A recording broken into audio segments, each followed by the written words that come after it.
Next, successful teachers say that visualization of instruction is mandatory. Word pictures on instructional study guides are important, but the use of other visuals is extremely important also.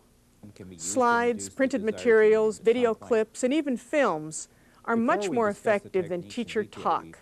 As a matter of fact, the need to visualize instruction may be one of the most difficult changes facing new distance educators. The reports from the experts and the results of the research both say that visualization is an important ingredient in the distance education learning environment.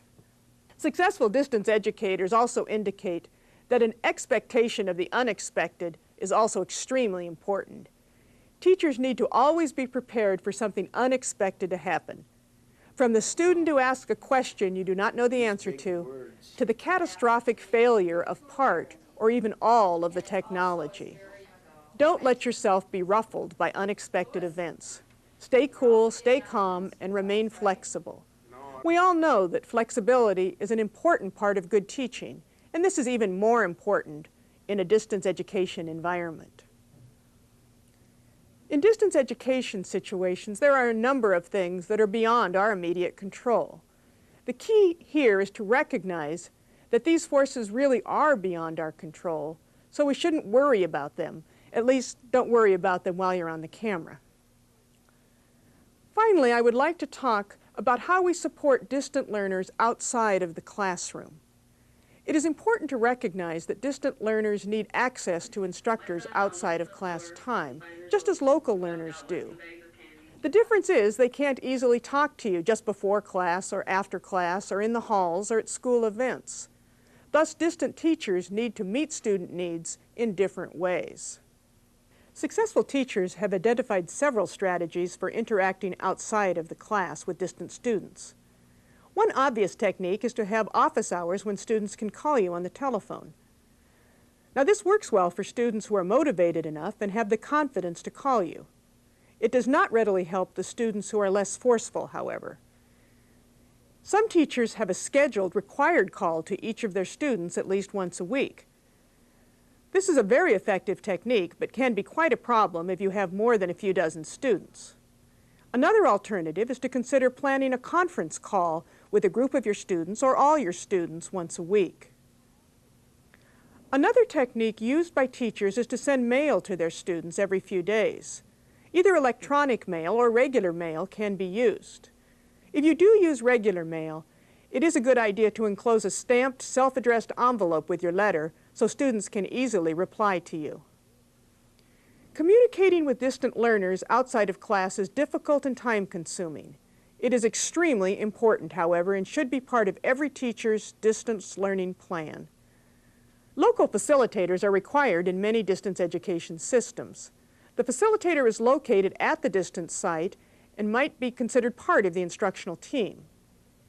In systems where courses are shared, the local facilitator might be the teacher at the other end. This is probably the best case scenario because then all students have their own teacher. At times, a facilitator may also have to serve the role of paper distributor, classroom manager, and even the door unlocker. These are certainly important roles, but facilitators should also be incorporated into the instructional program as much as possible. Successful distance teachers include local facilitators in their planning.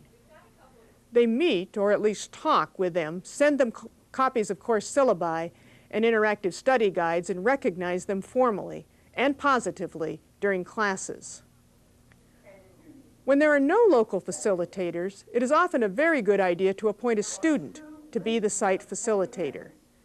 It is usually easy to convince someone to volunteer for this position or to have a rotating site facilitator. The facilitator can serve as a student representative for their distant classmates. Setting aside 5 minutes before class or after class to talk to the site facilitator is an excellent idea. Many successful teachers organize students into teams of 3 or 4.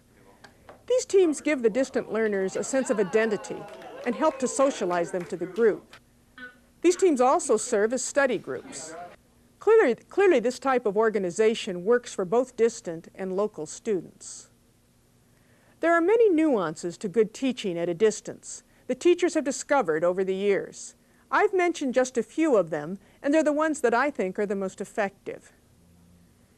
Pam, distance teaching is one of the most exciting kinds of teaching I've ever been involved with.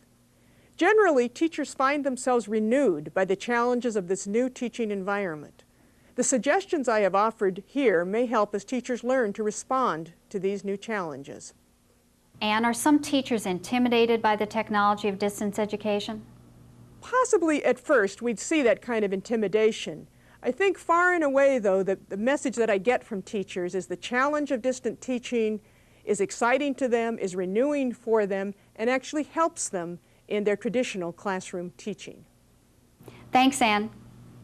And thank you for watching the Foundations and Applications of Distance Education.